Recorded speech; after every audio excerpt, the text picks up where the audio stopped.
Olá, vocês estão bem? A paz do Senhor para todos. Deus é bom, é Pai e Ele nos ama. Glória a Deus por isso. Nós vamos falar um pouquinho hoje sobre Lídia, uma mulher de negócios bem-sucedida. A sua história está escrita no livro de Atos dos Apóstolos, lá no Novo Testamento. A inspiração divina para escrever esse livro veio sobre Lucas, o Dr. Lucas. Ele era médico na época. E a linguagem é bem similar entre os dois livros escritos pelo doutor. O de Lucas, que tem o seu nome, e o de Atos. Nestes, o nosso doutor atribui posições desconhecidas pela sociedade às mulheres. Sim, esse autor sagrado, dentro da tradição evangélica, é o que mais se preocupa em expressar, de muitos modos, a emancipação da mulher cristã, dentre todos os escritores sagrados do Novo Testamento. Ele traz a importante perseverança das mulheres em oração e especifica nomes. Maria, a mãe de Jesus. Também fala de Ananias e Zafira, que venderam uma propriedade. Uma discípula chamada Tabita ou Dorcas, que era uma mulher notável e de boas obras. A criada Rode, aquela que atendeu a Pedro no portão enquanto os homens oravam pela liberdade deste. Priscila e Áquila, Félix e Drusila, uma mulher judia, o rei Agripa e Berenice. Enfim, esse autor traz um cuidado especial, relatando os nomes das mulheres. Hoje isso não parece de grande importância, mas naquela época era honra quando a referência de uma mulher era apontada pelo seu nome. Mas, amados, vamos ao nosso texto? Vamos à nossa empresária de sucesso? O nosso texto está lá em Atos, capítulo 16, a partir do verso 9, que diz assim: À noite sobreveio a Paulo uma visão, na qual um varão macedônio, em pé, lhe rogava dizendo: Passa a Macedônia e ajuda-nos. Assim que teve a visão, imediatamente procuramos partir para aquele destino, concluindo que Deus nos havia chamado para lhes anunciar o Evangelho. Tendo, pois, navegado de Troade, seguimos em direitura a Samothrácia, no dia seguinte a Neápolis, e dali a Filipos, cidade da Macedônia, primeira do distrito e colônia. Nesta cidade permanecemos alguns dias. No sábado saímos da cidade para junto do rio, onde pareceu haver um lugar de oração. E assentando-nos falamos às mulheres que para ali tinham concorrido.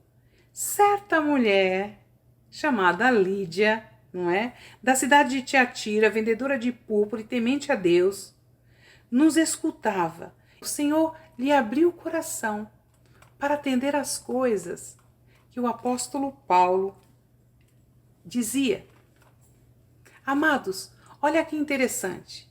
Lídia, essa mulher, era natural de Tiatira, também na Lídia, que é um distrito do centro das vertentes ocidentais da Ásia Menor. O território chamado Lídia tinha por fronteiras a Mísia, a Frígia e a Acária. As cidades costeiras, incluindo Esmirna e Éfeso, algumas vezes eram consideradas como lídias e outras vezes como gregas. Lídia, o lugar, foi dominado por Alexandre o Grande e seus sucessores antes de passar para as mãos dos romanos, que aconteceu em 133 anos antes de Cristo, quando foi incorporada a província romana. Lídia foi o primeiro estado do mundo a empregar moedas cunhadas e foi o lugar de diversas inovações no campo da música. Lídia era uma região em progresso crescente e de grande importância política.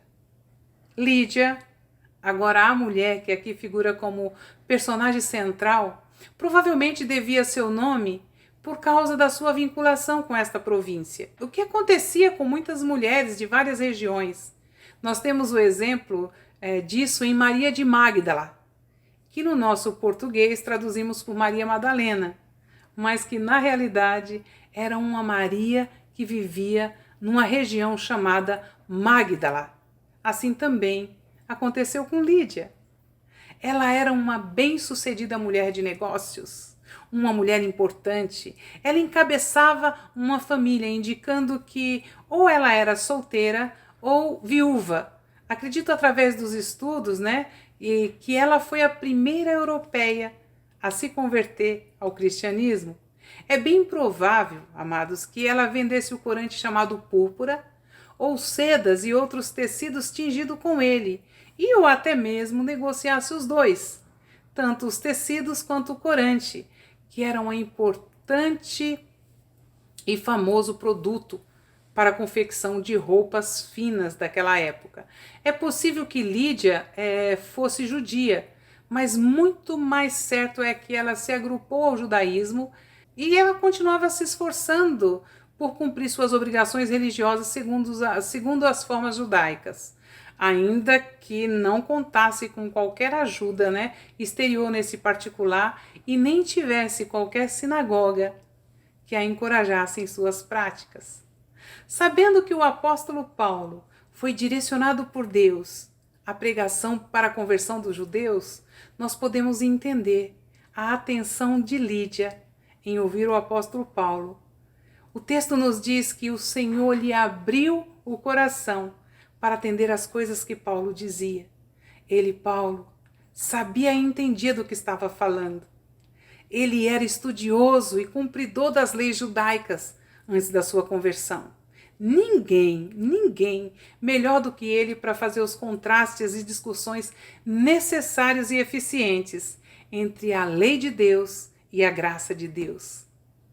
Aqui brilha também o empenho nos estudos das Escrituras, que em ação através do Espírito Santo é uma condição imprescindível para atingir os corações. Então conheça bem o manual de instruções da máquina humana. Estude, conheça a Bíblia antes de aplicá-la. No verso 15, no mesmo capítulo, diz que depois de ser batizada, ela e toda a sua casa nos rogou dizendo: se julgais que eu sou fiel ao Senhor, entrai em minha casa e aí ficai. E nos constrangeu a isso. Lídia era uma mulher conhecida pela sua hospitalidade, o que se tornou tradicional na igreja subsequente fundada em Filipos. Lembrando aqui, amados, que Filipos é a igreja que o apóstolo Paulo agradece pelos cuidados e cooperação que recebeu dos irmãos, e quando ele precisou, ele teve auxílio. As suas necessidades supridas por esta igreja. Mas vamos lá, com discernimento, Lídia percebeu que Paulo era o elemento mais importante do grupo. Ele possuía um magnetismo pessoal e um poder intelectual que o Espírito Santo usava para conquistar o coração de muitos, como fez com aquela notável mulher, levando-a aos pés de Cristo. Valeu a pena o apóstolo ter vindo a Filipos, assim como quando Jesus sentiu que era-lhe necessário passar em Samaria por causa da mulher samaritana. Deus colocou essa necessidade no coração de Paulo por causa desta mulher chamada Lídia. Deus se importa e usa mulheres. Paulo ganhou aquela excelente personalidade para o reino de Deus. Ela havia de ser a principal pessoa daquela igreja que tanto daria a Paulo alegria e cooperação, mais do que qualquer outra igreja. Uma lição importante desta passagem é o fato óbvio da hospitalidade de Lídia, e nos constrangeu a isso. Ela convenceu aqueles mestres cristãos que vinham de tão longe a permanecerem em sua casa, tendo-lhes provido todo o necessário para o seu conforto. Os missionários eram estrangeiros em uma terra estranha, mas ela fez o que estava ao seu alcance para que se sentisse à vontade. Temos aqui um contraste de tratamento. Usualmente eles tinham de enfrentar perseguições, ódio, desconfiança, mas com Lídia foi diferente. Devemos notar também a importância da hospitalidade frisada, não é? Pelo fato de que se trata de um dos requisitos necessários no caráter de qualquer pessoa que almeja servir ao Senhor. Repetindo, Deus se importa com as mulheres e derrama seu espírito também sobre elas, porque também elas sofreram perseguição. Em Atos 22, no verso 4, vamos ler? Diz assim: persegui este caminho até a morte, prendendo e metendo em cárcere homens e mulheres. Sabendo, né, de que são testemunha do sumo sacerdote e de todos os cristãos, que recebi cartas de todos os anciãos para fazer isso. O apóstolo Paulo, a palavra não diz que ele perseguiu só homens, perseguiu homens e mulheres. Em Atos, no capítulo 2, verso 17, diz assim: e acontecerá nos últimos dias, diz o Senhor, que derramarei do meu espírito sobre toda a carne. Vossos filhos e vossas filhas profetizarão, vossos jovens terão visões, sonharão os vossos velhos. O Espírito Santo capacitará pessoas que creem e obedecem às Escrituras Sagradas. Deus chama Déboras, Raabes, Lídias e mulheres como a samaritana, que são transformadas pelo seu poder para a sua glória. Lourdes, Joana, Andréia, Márcia, Marcela, Cristina, não importa o seu nome ou a sua posição, Deus se importa com você. Levante-se e caminhe na direção dele. Se precisar, busque ajuda, mas não fique parada. Nós podemos ajudá-la. Venha! Deus nos abençoe no nosso chamado, na nossa caminhada, e até o nosso próximo vídeo.